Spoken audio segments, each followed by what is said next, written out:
नमस्ते बच्चों, कैसे हैं आप सब। आज हम हिंदी व्याकरण एवं रचना प्रबोध से अध्याय 15 मुहावरे एवं लोकोक्ति में से मुहावरों का अध्ययन करेंगे। पहले भी हम कई मुहावरे पढ़ चुके हैं और आपको बहुत अच्छे से अर्थ समझ में आ गए होंगे और अपनी बातचीत में आप ज़रूर उन मुहावरों का प्रयोग कर रहे होंगे। अब आगे बढ़ते हैं। पहला मुहावरा है आज का, मुँह की खाना। मुँह की खाना यानी हारना, बुरी तरह पराजित होना, है ना। जब कोई युद्ध होता है और एक सेना हार जाती है तो उनके लिए कहा जाता है कि उन्होंने मुँह की खाई या उन्हें मुँह की खानी पड़ी। पाकिस्तान ने भारत पर 2 बार हमले किए और दोनों ही बार उसे मुँह की खानी पड़ी, या दोनों ही बार उसने मुँह की खाई यानी पराजित हुए, है ना। अगला मुहावरा है मुँह काला करना यानी कलंकित होना, बदनामी होना।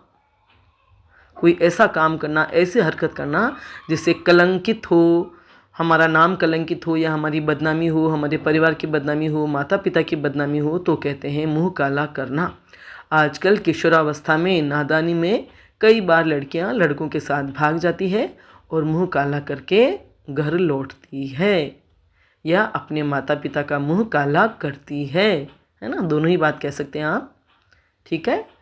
अगला मुहावरा है मुट्ठी गर्म करना यानी रिश्वत देना। कोई काम कराने के लिए पैसा खिलाया जाता है, पैसा दिया जाता है, उसे कहते हैं रिश्वत देना। और मुहावरा होता है उसका मुट्ठी गर्म करना, है ना। जैसे कई सरकारी या कई सार्वजनिक संस्थान ऐसे हैं जिनमें मुट्ठी गर्म के बिना काम होता ही नहीं है ना, कि अधिकारियों को रिश्वत देनी ही पड़ती है, दिए बगैर काम आगे बढ़ता ही नहीं है या काम होता ही नहीं है। अगला मुहावरा है मक्खी चूस होना। मक्खी चूस, मक्खी को भी चूस ले, ऐसा इंसान या ऐसी प्रवृत्ति यानी बहुत ही ज़्यादा कंजूस होना। तो शालिनी के पिताजी हैं तो करोड़पति, लेकिन इतने मक्खी चूस हैं कि पत्नी और बच्चों को पैसे पैसे के लिए तरसाते हैं, है ना। इतने मक्खी चूस हैं कि पत्नी और बच्चों को पैसे पैसे के लिए तरसाते हैं। कई लोग बहुत ही कंजूस होते हैं, पैसा होता है लेकिन खर्च करने में उनकी नानी मरती है। अगला मुहावरा है मन मारना यानी कामनाओं पर नियंत्रण करना। जब हमारी कोई इच्छा हो और हम उसे पूरा न कर पाए, मन मारते हैं, है ना। मतलब इच्छा पूरी न कर पाए और उनको बस में रखना पड़ता है, काबू में रखना पड़ता है, मन मारना पड़ता है ना। तो इस स्थिति को कहते हैं मन मारना। तो शालिनी के पापा इतने मक्खी चूस हैं कि उनकी पत्नी और बच्चों को बात बात पर मन मारना पड़ता है। आई बात समझ में। दोनों ही बातों के लिए मुहावरे, मतलब एक ही प्रसंग पे ये दोनों ही मुहावरे फिट हो रहे हैं, मक्खी चूस होना और मन मारना। क्योंकि अगर पुरुष या पिता बहुत ही मक्खी चूस है, कंजूस है और पैसे देते ही नहीं है तो सबको मन मारना ही पड़ता है ना, हर बात के लिए, हर चीज़ के लिए। तो शालिनी के पिता इतने मक्खी चूस हैं कि उनकी पत्नी और बच्चों को बात बात पर मन मारना पड़ता है या हर चीज़ के लिए मन मारना पड़ता है। अगला है मक्खी मारना यानी फालतू बैठना, कोई काम न करना। कोई काम न कर रहे हो तब कहते भी मक्खी मार रहा है वो व्यक्ति बैठा बैठा, है ना। तो कई कार्यक्रम में हम गए लेकिन कार्यक्रम 2 घंटे बाद या 3 घंटे बाद शुरू हुआ, तो जब तक हम बैठे बैठे मक्खी ही मारते रहे, है ना। मक्खी मारना ने फालतू बैठना। मुट्ठी में करना यानी वश या नियंत्रण में करना, किसी को अपने बस में कर लेना, नियंत्रण में करना, कंट्रोल में रखना, तब ये मुहावरा होता है मुट्ठी में करना। कैकई ने दशरथ को अपनी मुट्ठी में कर लिया था और दशरथ कैकई के कहे अनुसार ही निर्णय लेते थे। आई बात समझ में। कोई स्त्री अपने पति को वश में कर लेती है या पति को अपने कहे मुताबिक ही चलाती है तो कहा जाता है कि उसने उसे अपने मुट्ठी में कर लिया है। मर पचना यानी बहुत कष्ट सहना। बहुत कष्ट सहना जीवन में किसी कार्य के लिए, किसी उपलब्धि के लिए, तब कहते हैं मर पचना। आजकल माता पिता मर पचकर बच्चों को पढ़ाते हैं और बच्चे पढ़ लिख कर अच्छी नौकरी करके माता पिता से ही दूर हो जाते हैं, है ना। माता पिता बहुत ही कष्ट सहकर उनको पढ़ाते हैं, लिखाते हैं, लायक बनाते हैं और जब ये योग्य बन जाते हैं, बहुत अच्छी नौकरी लग जाती है, शहर या देश को छोड़कर चले जाते हैं, तो फिर माता पिता से ज़्यादा मतलब ही नहीं रखते हैं, है ना। उनकी ज़्यादा परवाह ही नहीं करते हैं, ठीक है। आगे चलते हैं। मशाल लेकर ढूंढना यानी अच्छी तरह खोजना, वो ये जैसे दिया लेकर ढूंढना, बहुत ही अच्छी तरह से बारीकी से खोजना, सूक्ष्मता से खोजना, है ना, तब कहते हैं मशाल लेकर ढूंढना। रिया इतनी अच्छी लड़की है, इतनी गुणवती है, इतनी बुद्धिमती है, पढ़ी लिखी है कि मशाल लेकर ढूंढो तो भी ऐसी लड़की नहीं मिलेगी। आ रहे हैं सब मुहावरे समझ में, मुहावरों का अर्थ और इनको किस तरह से अपने वाक्य में, अपनी बातचीत में प्रयुक्त करना है, ये आप अच्छे से समझ लीजिए। मौका देखना, अवसर की तलाश में रहना, है ना, मौका देख करके, जैसे मौका देखना, अवसर की तलाश करना या अवसर की तलाश में ना, अवसर की ताक में रहना, है ना, कि भी कब मौका मिले और मैं ये काम कर डालूं। जैसे जेब कतरा घूम रहा था और जैसी बहुत भीड़ हुई और मौका देखकर उसने जेब काट ली, है ना। भाई जेब कतरा है, जेब काटता है और कोई काम तो करता नहीं है, भीड़ भड़के में या हर कहीं पे भी वो खड़ा रहता है, जैसे ही भीड़ होती है और भीड़ में वो जेब काट लेता है, किसी को पता ही नहीं चलता, क्योंकि मौका देख करके वो, और इसी मौके की ताक में रहता है कि कब लोग इकट्ठे हों या कब भीड़ भाड़ हो, सबका ध्यान बटे और मैं जेब काट लूँ, यानी पैसा मार लूँ, चोरी कर लूँ, है ना, मौका देखना। अब है मैदान मारना यानी जीतना, मैदान मारना, जीतना, युद्ध में जीतना या किसी एक्टिविटी में कोई प्रतियोगिता हो, कोई कार्यक्रम हो, उसमें भी व्यक्ति जीत जाता है तो कहते भी उसने मैदान मार लिया।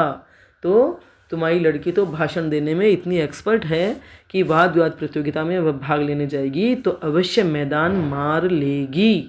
ये बात समझ में, है ना। तो इन तरह से इन मुहावरों को वाक्य में प्रयोग करते हैं। वाक्य में मुहावरा एक वाक्य के अंश के रूप में ही प्रयुक्त होता है ना। वाक्य में ही मुहावरा वाक्य के एक अंश के रूप में प्रयुक्त होता है और उससे उस वाक्य की पूर्ति होती, वाक्य ही पूरा मुहावरे को प्रयुक्त करने से होता है। जबकि लोकोक्तियाँ जो होती हैं उनमें आप बात पूरी कह देते हैं और उसके बाद में उसके लिए अपना जो लोकोक्ति है या जो कहावत है उसको उस प्रमाणित करने के लिए कहते हैं कि देखो भाई ये जो लोकोक्ति है वो किस तरह से इस घटना पर प्रमाणित होती है, या ये घटना, ये प्रसंग किस तरह से प्रमाण है इस लोकोक्ति का। और मुहावरा वाक्य का अंश होता है जो वाक्य के बीच में ही आता है और इस प्रकार से मतलब वो वाक्य में प्रयुक्त होकर के ही काम में आता है ना। उसको अलग से नहीं कहा जाता जबकि वाक्य उसके साथ ही पूरा होता है। अगला मुहावरा है मैदान मारना हो गया। अब एक यमलोक भेजना, यमलोक भेजना यानी मार डालना। तो युद्ध में मार करके भी यमलोक भेजा जाता है और कोई कैसे भी किसी की हत्या कर दे तो भी वो भी यमलोक भेजना ही होगा। तो भीष्म इतने पराक्रमी थे, पितामह भीष्म इतने पराक्रमी थे कि प्रतिदिन पांडवों की सेना के लाखों सैनिकों को यमलोक भेज देते थे। भीष्म इतने पराक्रमी थे कि प्रतिदिन पांडवों की सेना के लाखों सैनिकों को यमलोक भेज देते थे। ठीक है, मार डालते थे, है ना, वध कर देते थे। यश कमाना यानी प्रतिष्ठा प्राप्त करना, यश कमाना, है ना, अच्छे काम करके व्यक्ति यश कमाता है, उसका नाम होता है, प्रतिष्ठा होती है। तो यश कमाने के लिए बहुत ज़रूरी है कि हम अपने व्यापार में भी नीति और सिद्धांत कायम रखें। यश कमाने के लिए बहुत ज़रूरी है कि हम अपने व्यापार में भी नीति और सिद्धांत कायम रखें, यानी एक निश्चित मुनाफा लें, एक कुछ सिद्धांत होने चाहिए। ये नहीं कि मन है जैसे भाव लगा दें, किसी को घटा के दे दिया, किसी को बढ़ा के दे दिया, नहीं, कुछ उसूल होने चाहिए, कुछ वैल्यूज़ होनी चाहिए। तो आप बिज़नेस करके भी यश कमा सकते हैं, है ना। जबकि कहते हैं बिज़नेस में सब लाभ ही लेते हैं बिज़नेस करने वाले, लेकिन लाभ तो लेगा ही, लेकिन उसका भी एक सिद्धांत होता है कि मैं इतने प्रतिशत से ज़्यादा नहीं लूँगा, है ना। तो वो भी उसका एक नाम हो जाता है, एक साख हो जाती है, प्रतिष्ठा होती है, उनकी प्रतिष्ठा बढ़ जाती है। अगला है रंगा सियार होना यानी धूर्त होना। जो बड़ा धूर्त होता है, कपटी होता है, कपटपूर्ण व्यवहार करता है, तो ऐसे व्यक्ति के लिए कहा जाता है कि वह रंगा सियार है। रमेश तो रंगा सियार है, उससे बच के रहना, नहीं तो वह कहीं ना कहीं तुम्हें फंसा ही देगा। रमेश तो रंगा सियार है, तुम उससे बचकर रहना, नहीं तो वह कहीं ना कहीं तुम्हें फंसा ही देगा। ठीक है, समझ में आ रहा है। रंग में भंग होना, रंग में भंग होना यानी रंग ही भंग हो जाना। खुशी के अवसर पर कोई विघ्न आना, कोई ऐसी स्थिति आना कि खुशी का अवसर दुख में बदल जाए, तब कहते हैं रंग में भंग होना। आज तो सुनील की यहाँ शादी है और कल उसके पिताजी की मृत्यु हो गई और इससे रंग में भंग हो गया ना। आज तो सुनील के यहाँ सुनील की बेटे की शादी है और कल उसके ही पिताजी की मृत्यु हो गई और इस तरह से रंग में भंग पड़ गया या रंग में भंग हो गया, यानी खुशी का अवसर था और ऐसी बाधा आ गई, ऐसी परिस्थिति आ गई तो सारी खुशी आधी हो जाती है ना, सारी खुशी खत्म हो जाती है, काम तो होता ही है वो। ठीक है, राई का पहाड़ करना, छोटी बात को बड़ी करना। कुछ लोगों का नेचर ऐसा होता है, कुछ लोगों का स्वभाव होता है कि तिल का ताड़ बना देते हैं, छोटी सी बात को बड़ी कर देते हैं, राई का पहाड़ बना देते हैं। राई होता है बहुत छोटा सा दाना और पहाड़ होता है बहुत बड़ा, है ना। तो रेखा की तो आदत है राई का पहाड़ करना, इसलिए उसके सामने ये बात मत करना। आई बात समझ में? कोई बात है ऐसी कि उसको सामने की जाएगी तो वो राई का पहाड़ बना करके कलेश कर देगी, इसलिए कह रहे हैं कि रेखा का तो स्वभाव है राई का पहाड़ करना, इसलिए यह बात उसके सामने मत करना, नहीं तो वह क्लेश बढ़ा देगी। अगला मुहावरा है रोंगटे खड़े होना, यानी रोमांचित होना, रोम रोम खड़े हो जाना, रोंगटे खड़े होना, डर कर रोमांचित होना। तो ये फिल्म इतनी डरावनी थी कि मैं तो देख करके मेरे रोंगटे खड़े हो गए। ये फिल्म इतनी डरावनी थी, उसमें भूत प्रेत की बातें थी कि उसको देखकर मेरे रोंगटे खड़े हो गए। रंगे हाथों पकड़ना, यानी अपराधी को अपराध करते हुए पकड़ना, रंगे हाथों पकड़ना। कोई कुछ गलत काम कर रहा है और उसको उस वक्त ही दबोच ले, पकड़ ले, तो कहते हैं भी रंगे हाथों पकड़ना। क्लास में कुछ दिनों से पेंसिल, पेन, कॉपी, पैसे सब चोरी हो रहे थे, सब परेशान थे बच्चे, सबको शक तो था लेकिन कहे कैसे। पर एक दिन विष्णु को उन्होंने रंगे हाथों पकड़ लिया, यानी विष्णु को किसी के बैग में से कुछ चुराते हुए निकालते हुए पकड़ लिया। तो रंगे हाथों पकड़ना यानी अपराधी को अपराध करते हुए पकड़ना।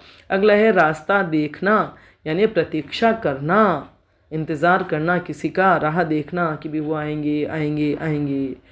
हम बरसों से राम मंदिर बनने का रास्ता देख रहे थे और आज वह क्षण आया कि हमारी इच्छा पूरी हुई। हम बरसों से राम मंदिर बनने का रास्ता देख रहे थे और आज वह क्षण आया कि हमारी इच्छा पूरी हुई। ठीक है, अगला मुहावरा है रंग चढ़ना, यानी प्रभाव पड़ना। रंग चढ़ना यानी प्रभाव पड़ना, किसी पर कुछ ऐसा कार्य किया जाए कि प्रभाव पड़ जाता है, तब कहते भी रंग चढ़ गया। या कोई किसी को बहुत प्रभावित करता है, उसके प्रभाव में वह रहता है, तो कहते रंग चढ़ना।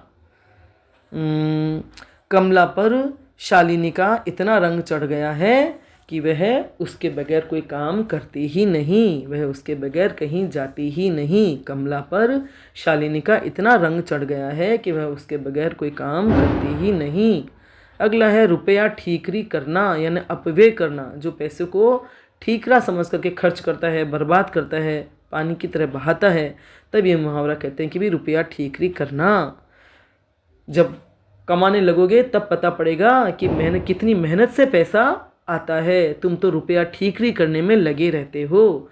जब कमाने लगोगे तब पता चलेगा कि पैसा कितनी मेहनत से आता है, तुम तो रुपया ठीकरी करने में लगे रहते हो। यानी इतना अपव्यय करते हैं कुछ बच्चे कि वो नहीं समझते कि माता पिता कितनी मेहनत से पैसा कमाकर उन पर खर्च करते हैं। ठीक है, समझ में आ रहे हैं? आगे बढ़ते हैं। रौब जमाना यानी धाक जमाना। रौब जमाना, धाक जमाना, वही प्रभाव जमा देना, रंग जमा देना, रौब जमाना। आज कबड्डी के मैच में सुनील ने इतने खिलाड़ियों को आउट किया कि बस उसने तो रौब जमा दिया। आज कबड्डी के खेल में सुनील ने इतने खिलाड़ियों को आउट किया कि उसने तो रौब जमा दिया, यानी अपनी धाक जमा दी कि वह कबड्डी खेलने में कितना उस्ताद है। रौब मिट्टी में मिलना यानी प्रभाव खत्म होना। एक तो प्रभाव जमाना और अभी यहाँ है मुहावरा रौब मिट्टी में मिलना यानी प्रभाव खत्म होना। तो पहले इस पार्टी का बड़ा रौब था, लेकिन अब उसमें भ्रष्ट और गुंडे लोगों की वृद्धि से उसका रौब मिट्टी में मिल गया। पहले इस पार्टी का बड़ा रौब था, लेकिन अब इसमें भ्रष्ट और गुंडे लोगों की वृद्धि से इस पार्टी का रौब मिट्टी में मिल गया। ठीक है, लाल पीला होना। लाल पीला होना माने क्रोध करना, गुस्सा करना। जब गुस्से में व्यक्ति का चेहरा लाल हो जाता है पीला हो जाता है, रंग बदलता है, तो इसलिए कहते हैं भी लाल पीला होना यानी क्रोध करना। मेरे हाथों में फटी हुई किताब देख करके मेरे पापा लाल पीले हो गए। मेरे हाथों में फटी हुई किताब देख करके मेरे पापा लाल पीले हो गए, यानी उन्हें गुस्सा आया कि मैंने किताब फाड़ दी। लोहा मानना यानी स्वीकार करना, बहादुरी स्वीकार करना। लोहा मानना, किसी का लोहा मानना कि अरे भाई हाँ बहुत बहादुर हो, है ना, या हम तुमसे नहीं जीत सकते। तो जैसे मुगल शिवाजी पर हमला तो करते थे, मुगल शिवाजी पर हमला तो करते थे, लेकिन अंततः उन्हें लोहा मानना ही पड़ता था। लेकिन अंततः उन्हें शिवाजी का लोहा मानना ही पड़ता था। अगला है लहू का घूंट पीना, यानी चुपचाप अपमान सहन करना।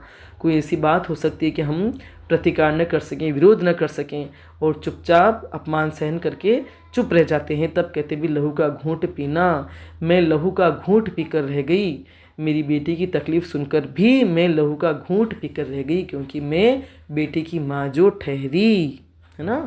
तो चुपचाप अपमान सहन करना पड़ता है बेटी के ससुराल वालों के सामने, ताकि सब चीज़ें स्थितियाँ ठीक रहें। अगला मुहावरा है लकीर का फ़कीर होना, यानी पुरातन पंथी होना। लकीर का फ़कीर होना माने जो जैसा होता है वैसा ही आगे भी करते चले जाना, जबकि समय के अनुसार बदलना भी पड़ता है ना। समय, व्यक्ति, परिस्थिति सबके अनुसार चीज़ें बदलती है, हमें भी बदलना पड़ता है। लेकिन कोई व्यक्ति लकीर का फ़कीर ही रहता है, वैसा का वैसे ही रहता, कोई बदलाव ही नहीं करता। 50 साल पहले क्या था आज क्या है, तो कहते हैं लकीर का फ़कीर होना कि वह तो लकीर का फ़कीर है। कई अधिकारी लकीर के फ़कीर होते हैं, अपनी कार्यशैली में कोई परिवर्तन लाते ही नहीं हैं, तो उनके कार्यालय के या उनके कामकाज के हालात वैसे ही रहते हैं जैसे पहले थे, कुछ सुधार नहीं हो पाता है ना। तो कई अधिकारी लकीर के फ़कीर बने रहते हैं, वे अपने कामकाज की शैली में कोई परिवर्तन नहीं लाते, जिससे आगे कुछ सुधार होता ही नहीं है। ठीक है। अगला मुहावरा है लट्टू होना, यानी रीझना, किसी की सुंदरता पर मुग्ध हो जाना, रीझ जाना, है ना, तो उसे कहते हैं लट्टू हो गया। मेरी सहेली निशा पर मेरा भाई इतना लट्टू हुआ कि मुझसे उससे बात करने की जिद करने लगा। मेरा भाई मेरी सहेली निशा पर इतना लट्टू हो गया कि मुझसे उससे बात कराने। तो लट्टू होने के बाद मुहावरा है लोहे के चने चबाना, यानी कठिन कार्य करना। लोहे के चने चबाना यानी बहुत कठिन काम होता है, कोई बहुत ही कठिन कार्य किया जाता है, करना पड़ता है, तो कहते हैं लोहे के चने चबाना या लोहे के चने चबाए। युद्ध में महाराणा प्रताप और शिवाजी को पराजित करना लोहे के चने चबाने जैसा है। युद्ध में महाराणा प्रताप या शिवाजी को पराजित करना लोहे के चने चबाने जैसा है। अगला मुहावरा है लोहा लेना, यानी मुकाबला करना। लोहा लेना यानी मुकाबला करना, है ना, पीछे नहीं हटना, मुकाबला करना। दोनों सेनाएं एक दूसरे से लोहा लेती रही, संध्या हो गई लेकिन कोई पीछे हटने को तैयार नहीं थी। दोनों सेनाएं एक दूसरे से लोहा लेती रही, संध्या हो गई लेकिन कोई पीछे हटने को तैयार नहीं थी। आई बात समझ में, मतलब एक दूसरे का मुकाबला करती रही, कोई कम पड़ी ही नहीं। अगला मुहावरा है अंतिम शेर के कान कतरना, यानी चालाक होना, बहुत चालाक होना। कोई व्यक्ति बहुत ही चालाक या चतुर होता है तो उसके लिए कहते भी ये तो शेर के कान कतरता है। यानी प्रमीला तो शेर के कान कतरने वाली लड़की है, इसलिए चिंता मत करो, वह समस्या का समाधान करके ही लौटेगी।